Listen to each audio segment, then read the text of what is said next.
come to Summer Excitement and have a good time. We want you to come to Summer Excitement and be part of a family. And once you come, you're part of it. You're related to all these people now. We want you to come back over and over and over again and see all of these people around you as your family, as your brothers and sisters, as your mothers and fathers in the faith.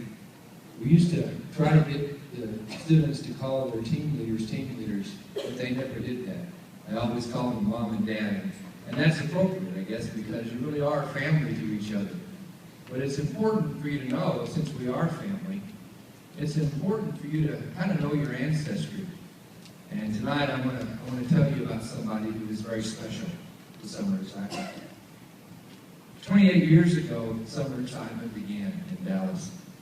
And as much as anybody else, this ministry was shaped and influenced by a man named Richard Seymore. His DNA is all over this ministry. And he has shaped and influenced and mentored so many of us. There were two things about Richard that really put Summer Excitement in a very special place in all of our hearts. Two things that were really important to him. One was about discipling and training and mentoring people to be leaders in the kingdom. And a lot of the people that are leading the Summer Excitement this week were kids when Richard Seymore was the first director of Summer Excitement. In fact, if you were a student or a team leader or a director or an assistant director under Richard's leadership, raise your hand.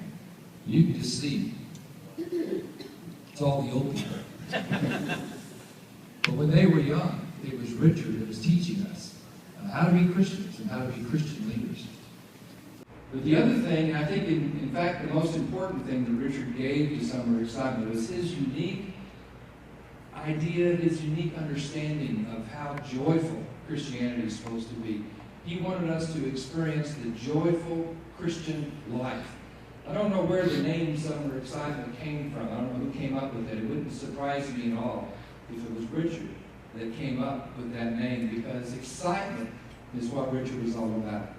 He knew that a relationship with Christ needed to be exciting if it was genuine.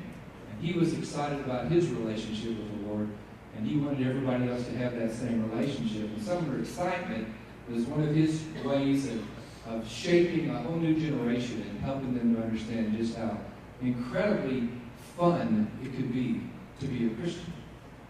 Richard passed away this week.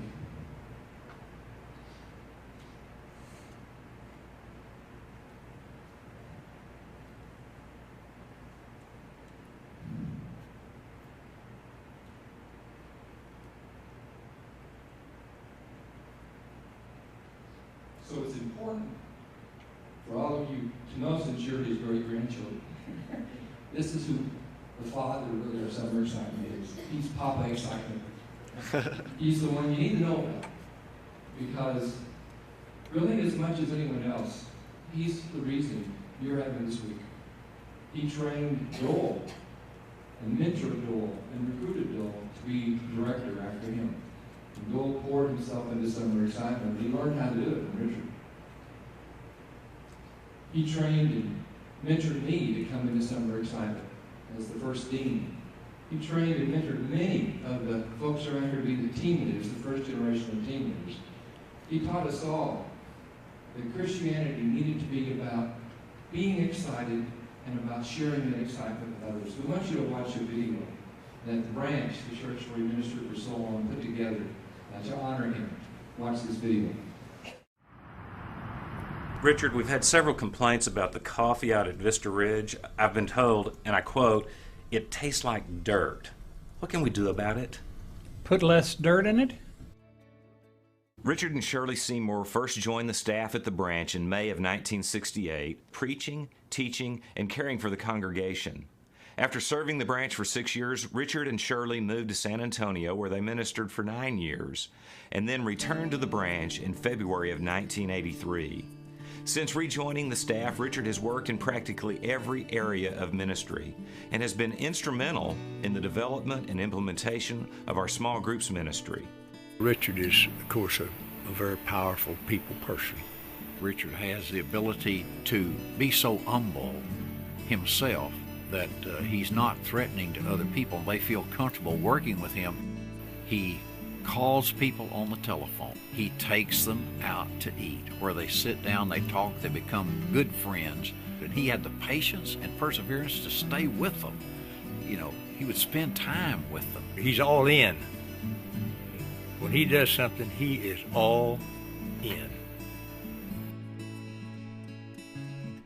An expert equipper with a heart for young people, Richard helped to create and lead a summer leadership camp for students called Summer Excitement that has impacted literally thousands of young people all across the country. And he would get up in front and say, "Boy, do I feel great." All right, here we go. 1, 2, 3. And he would do it. It wouldn't be loud enough the first time he led it, so he'd do it again, you know. We can feel just a little better. One more time. 1, 2, 3. Boy, do I feel great! All right. He not only felt great, he felt great about being with the Lord, and he felt great about telling you about it and getting everybody to understand how great it was. But perhaps Richard's greatest impact has been in helping us to cultivate and foster an atmosphere of grace, acceptance, and belonging that has helped the branch to grow from a place that was home to a few hundred people on one campus to a place that is home to a few thousand on 2 campuses. I think Richard demonstrated that you can change and things can be better. And Richard has, you know, he's had to make some changes in his life, which would be very, very tough for other people to make. But he's made them, and he's made them with a good attitude, and ended up on the other side of them a better person, and a person that's of more influence than he was before. It's been a great 53 years, and we've loved every minute of it with Richard and Shirley, and we ask a special blessing from God on them.